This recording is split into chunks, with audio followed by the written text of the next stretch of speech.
రవికుమార్ కస్తూరి arts, Ravikumar జీవన వేదం.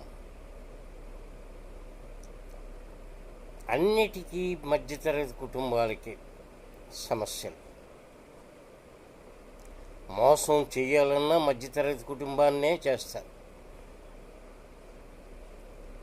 ఒక అమాయకుడు పిల్లల పేర దగ్గరికి వెళ్ళినా, సిద్ధాంతుల దగ్గరికి వెళ్ళినా, వాళ్ళు చెప్పే అనుమానాలు అన్నీ కాదు. అలాగే డాక్టర్ దగ్గరికి వెళ్ళినా ఏవో వ్యాసులు చెప్తారు. దేనికి మధ్యతరగతి తట్టుకోలేదు.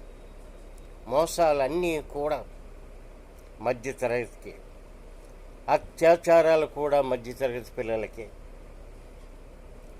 పెద్ద పెద్ద షాపింగ్ మాల్లు ఉంటాయి, మధ్యతరగతి ఆశపడుతుంది కొనాలని.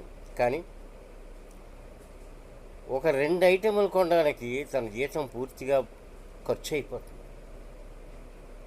ఏం వెళ్ళగలడు, ఏం కొనగలడు? అందుబాటులో లేని ప్రపంచం ఈ మధ్యతరగతికి ఉంది. పొరపడిందా? డాక్టర్ ఎంతేసి ఫీజులు వసూలు చేస్తున్నారు.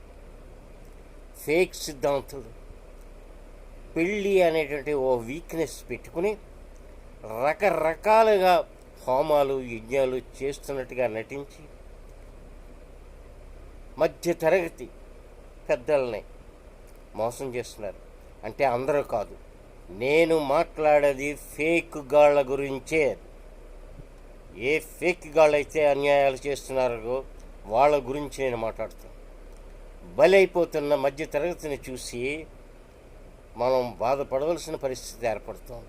ఇదే రవికుమార్ జీవన వేదం.